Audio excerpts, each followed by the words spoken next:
Bonjour à tous, aujourd'hui on va parler d'Anubarak. Anubarak était le roi des Nérubiens et régnait sur l'empire d'Azol-Nérun en Orphandre. Il s'est opposé au roi Lich et combattu les morts-vivants pendant la guerre de l'Araignée. Mais il fut finalement vaincu et relevé d'entre les morts pour servir le fléau. Il devint l'un des plus redoutables lieutenants du roi Lich et mena ses congénères partageant son sort à la conquête de son ancien foyer. Lorsqu'Inidan tenta d'anéantir le trône de glace, Anubarak aida Arthas à protéger le roi Lich. Pendant des années, Anubarak protégea Azot-Nérub pour le compte du fléau. Les survivants nérubiens le nommaient le roi traître et lui menèrent une guerre incessante dans l'espoir de reconquérir leur patrie. Avant l'arrivée du roi Lich, Anubarak était le roi des Nérubiens et régnait sur l'empire d'Azol-Nérub. L'un de ses lieutenants les plus loyaux était le seigneur des cryptes Anub-Rekan.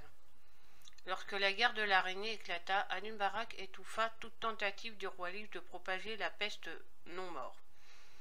Pendant des années, Ner'zhul mena une guerre d'usure aux Nérubiens dont les morts grossissaient chaque fois un peu plus dans les rangs du fléau.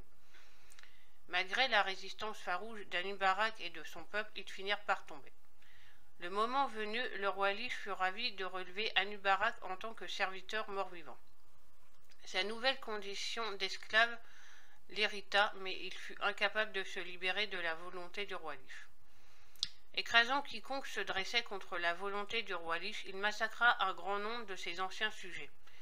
Avec lui, les morts-vivants conquérirent les ziggourats nérubiennes et les convertirent pour servir les desseins du fléau. C'est pour cette raison que les Nérubiens le baptisèrent le roi traître. Le seigneur des cryptes Anubarak mena une armée de guerriers morts-vivants dans l'antique ziggourate nérubienne qui deviendra Naxxramas, la nécropole volante.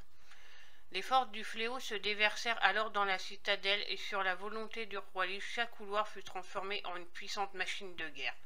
Anubarak supervisa personnellement les modifications de Naxxramas.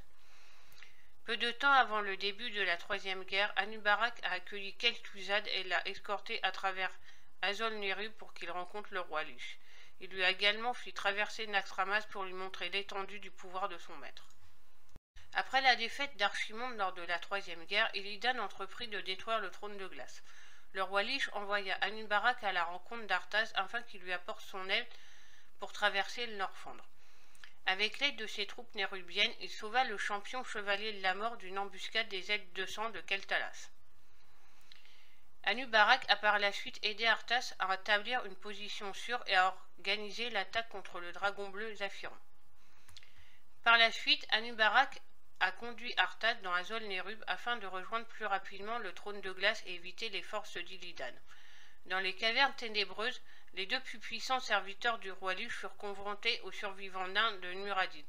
Leur nouveau chef déclara qu'un mal antique avait été libéré dans les profondeurs de l'ancien royaume nérubien et qu'il ne permettrait à personne d'en ouvrir les portes. Au cours de leur avancée, Arthas et Anubarak rencontrèrent la nouvelle dirigeante des Nérubiens et la tuèrent. Finalement, ils déjouèrent tous les pièges des nains et parvinrent à rejoindre An-Khaet.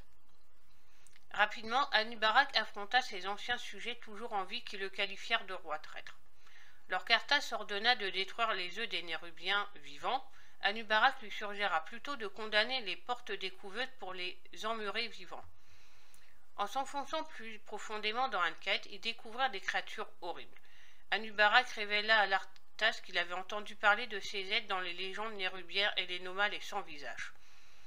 Peu après, ils tombèrent sur l'entité malveillante connue comme l'Oublié et livrèrent un combat acharné contre la créature pour assurer leur survie. En pénétrant dans le royaume supérieur d'Azol-Nérub, Arthas et Anubarak furent séparés par des éboulements. Anubarak et ses Nérubiens creusèrent à travers les décombres et furent impressionnés de retrouver le chevalier de la mort sain et sauf. Finalement, après avoir affronté les dangers d'Azol-Nérub, Arthas et Anubarak atteignirent la couronne de glace. Au pied du trône de glace, Anubarak défendit Arthas, tandis que le dernier activait les obélisques qui lui permettraient d'ouvrir la voie vers son maître, le roi Lich. Après qu'Arthas ait fusionné avec Ner'zhul pour devenir le nouveau roi Lich, Anubarak retourna dans Azol-Nérub pour protéger son ancien royaume des ennemis du fléau et en faire une véritable machine qui fournirait de nouvelles troupes nérubiennes mort-vivantes. Pendant des années, il subit les attaques périodiques des Zazol Akan, les survivants nérubiens qui cherchaient à reprendre le contrôle de leur foyer. Après le réveil du roi Lich, la Horde et l'Alliance envoyèrent leurs troupes en Orphandre pour éliminer la menace que le fléau faisait planer sur le monde. Les champions d'Azeroth investirent Azol Meru et parvinrent à vaincre Anub'arak dont la couronne fut rapportée au Kirin Tor. En rendant son dernier souffle, il fut soulagé d'être enfin libéré de la volonté du roi Lich.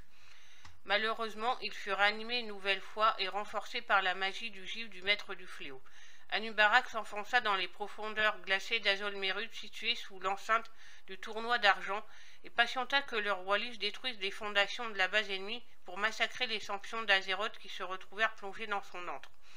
Mais malgré ses nouveaux pouvoirs et sa puissance décuplée, Anub'arak fut tué une fois pour toutes.